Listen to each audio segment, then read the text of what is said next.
రామ్ కొత్త cinema Andhra king తాలూకా. ఈ movie ఒక ఫ్యాన్ బయోపిక్. ఈ సినిమా టైటిల్ ని అనౌన్స్మెంట్ చేసినప్పుడు చాలా మంది గ్యారంటీ ఈ సినిమాలో ఒక తెలుగు హీరో ఉంటాడు, అది కూడా ఒక పెద్ద హీరో ఉంటాడు, ఈ మూవీ మల్టీ స్టారర్ మూవీ అవుతుందని చాలా మంది అనుకున్నారు. కానీ ఈ సినిమా టీజర్ వదలగానే అందరూ ఒక్కసారిగా షాక్ అయ్యారు. సినిమా పేరు మాత్రం ఆంధ్ర కింగ్ పెట్టారు, కానీ హీరోని మాత్రం కన్నడ సూపర్ స్టార్ ఉపేంద్రను పెట్టారు.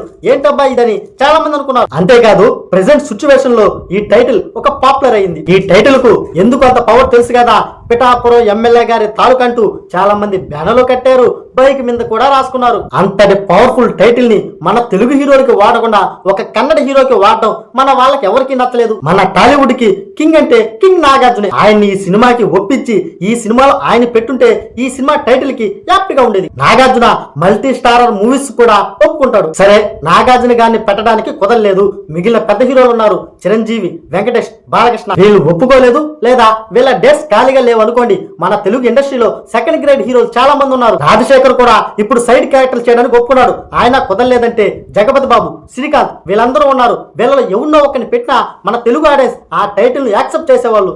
ఆ టైటిల్ కి ఒక కన్నడ హీరోని పెట్టేటప్పటికి మన తెలుగు ఆడియన్స్ కొంచెం జీర్ణించుకోలేకపోతున్నారు. ఇది నిజం. అలాని ఉపేంద్రని ఎవరు తక్కువ చేసి మాట్లాడలేదు. ఆయన కన్నడ సూపర్ స్టార్. ఆయన రేంజ్ కన్నడంలో ఒక లెవెల్లో ఉంటుంది. ఆయన యాక్టింగ్ కి మన తెలుగులో ఒక సపరేట్ ఫ్యాన్ బేసే ఉంది. ఆయన ఒక అద్భుతమైన నటుడు. కానీ వచ్చిన సమస్య మొత్తం ఆ టైటిల్ దగ్గరే. ఒకవేళ ఈ సినిమాలో ఒక తెలుగు హీరోని పెట్టుంటే మాత్రం రామ్ ప్రిఫరెన్స్ చాలా వరకు తగ్గుండేది. అదొక కారణం అయిండొచ్చు తెలుగు హీరోని పెట్టకుండా ఉండడానికి. కానీ ఈ సినిమాతో రామ్ హిట్ కొట్టాలంటే చాలా పెద్ద మ్యాజిక్ చేయాలి. ఈ సినిమాలో ఉపేంద్ర క్యారెక్టర్ ని మనం ఓన్ చేసుకోవాలంటే చాలా బలమైన కథ ఉండాలి. మరి ఈ సినిమాలో రామ్ అది చేస్తాడో లేదో చూడాలి. అసలే రామ్ కి వరుసగా ఫెయిల్యూర్స్ ఉన్నాయి. రామ్ స్టార్ వారసుడిగా ఇండస్ట్రీలోకి అడుగు పెట్టాడు, కానీ మంచి సినిమాలను ఎంచుకొని ఎనర్జిక్ స్టార్ గా గుర్తింపు తెచ్చుకున్నాడు. దేవదాస్, రెడీ, నేను శైలజ, ఇస్మార్ట్ ఇలాంటి మూవీలతో స్టార్ లీగ్ లో సత్తా చాటాడు. ఇది మాత్రం నిజం. మంచి సినిమాలు తీసి పేరు తెచ్చుకున్నాడు, కానీ వరుస విజయాలు సాధించడంలో మాత్రం సతమతం అవుతున్నాడు. ఇస్మార్ట్ మూవీ తర్వాత